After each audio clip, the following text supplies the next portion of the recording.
Hi guys, ఎలా ఉన్నారు? So నేను రీసెంట్గానే కాంతారా చాప్టర్ 1 చూశాను. బాబోయ్, సినిమా మీద చాలా మాట్లాడుకోవాలి.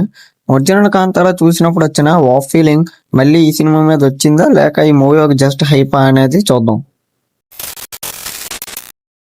థియేటర్లోకి ఎంటర్ అవగానే విజువల్స్ మాత్రం నెక్స్ట్ లెవెల్ ఉన్నాయి, నో డౌట్.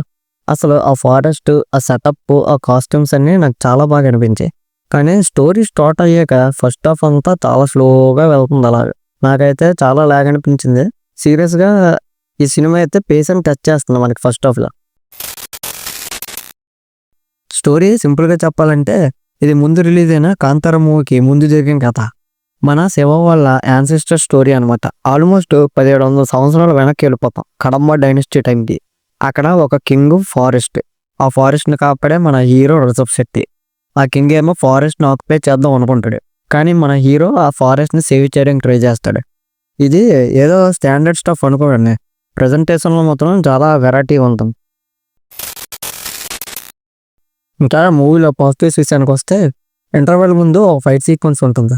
అబ్బా అదిరిపోద్ది, చాలా బాగుంటుంది ఆ ఫైట్ సీక్వెన్స్ అయితే. రిషబ్ శెట్టి పెర్ఫార్మెన్స్, ఎస్పెషల్లీ ఆ ట్రాన్స్లోకి వెళ్ళిపోయే సీన్స్లో మనకి గూస్ బంప్స్ తెచ్చి పెర్ఫార్మెన్స్ ఇస్తాడు. అజనీష్ లోక్నాథ్ బీజిఎం అయితే వేరే లెవెల్ ఉంటుంది. అసలు ఆ మ్యూజిక్ కోసమే సినిమా చూడొచ్చు. కాకపోతే లాస్ట్ టైం అంత మ్యూజిక్ లేదు, కానీ పర్లేదు, బాగానే ఉంది. ఇంకా రుక్మిణి వసంత హీరోయిన్ జస్ట్ సాంగ్ అండ్ డ్యాన్స్కే కాకుండా స్టోరీలో కూడా ఒక మంచి ఇంపార్టెంట్ రోల్ చేసింది. అండ్ ఫైనలీ క్లైమాక్స్ కూడా మనకి సేమ్ మళ్ళీ అదే హై చేస్తుంది, చాలా బాగుంటుంది క్లైమాక్స్ కూడా. ఇంకా ఈ మూవీలో నెగిటివ్ విషయానికి వస్తే కొన్నిసార్లు ఈ సినిమా ఎందుకు తీసారో అనిపించింది. ముందు వచ్చిన కాంతారాలో ఉన్న ఆ ఎమోషనల్ కనెక్ట్, ఆ రా ఫీలింగ్ ఈ సినిమాలో మనం మిస్ అవుతాం. అంత పెద్ద స్కేల్లో తీశారు, కానీ మూవీకి సోల్ లేదు. స్టోరీ చాలా ప్రెడిక్టబుల్గా ఉంటుంది. అసలు ఇప్పుడు ఈ సీన్ జరుగుతుంది అని మనం ముందే గెస్ చేస్తాం. అన్ఫార్చునేట్లీ ఆ సీన్ అక్కడ జరుగుతుంది. గులసం దేవయ్య లాంటి మంచి యాక్టర్ని విలన్గా పెట్టారు, కానీ ఆయన క్యారెక్టర్ ఈ సినిమాలో చాలా వీక్గా ఉంది.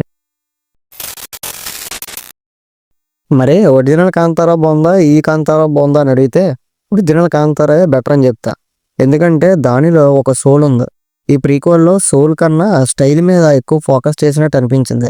చాలా సీన్స్లో, ఎస్పెషల్లీ దేవుడి సీన్స్లో ఫస్ట్ పార్ట్ నుంచి కాపీ పేస్ట్ చేసినట్టు ఉన్నాయి, ఫ్రెష్గా ఏమనిపించలేదు. సో ఓవరాల్గా ఈ సినిమా చూడొచ్చు అంటే డెఫినెట్లీ థియేటర్లో చూడాల్సిన సినిమా ఏది, for the visuals and the experience. కానీ ప్లీజ్ ఒరిజినల్ కాంతారాతో కంపేర్ చేసుకోండి. ఎక్స్పెక్టేషన్స్ తగ్గించుకొని వెళ్తే ఈ గ్రాండ్ విజువల్స్ని మీరు పక్కాగా ఎంజాయ్ చేస్తారు. ఇది ఒక వన్ టైం వాచబుల్ టైప్ అనమాట. ఇంకా ఈ మూవీకి నా రేటింగ్ వచ్చేసి 3/5. మీరు కనుక ఈ మూవీ చూస్తే మీకు ఎలా అనిపించిందో కింద కామెంట్ సెక్షన్లో చెప్పండి, మనం మాట్లాడుకుందాం. ఈ వీడియో కనుక మీకు నచ్చితే మన ఛానల్ సబ్స్క్రైబ్ చేసుకొని ఇప్పుడే ఆ గంట సింబల్ కటకటా కొట్టేది. మళ్ళీ నెక్స్ట్ వీడియోలో కలుద్దాం. అంతవరకు సైనింగ్ ఆఫ్, మీకు ఇదే.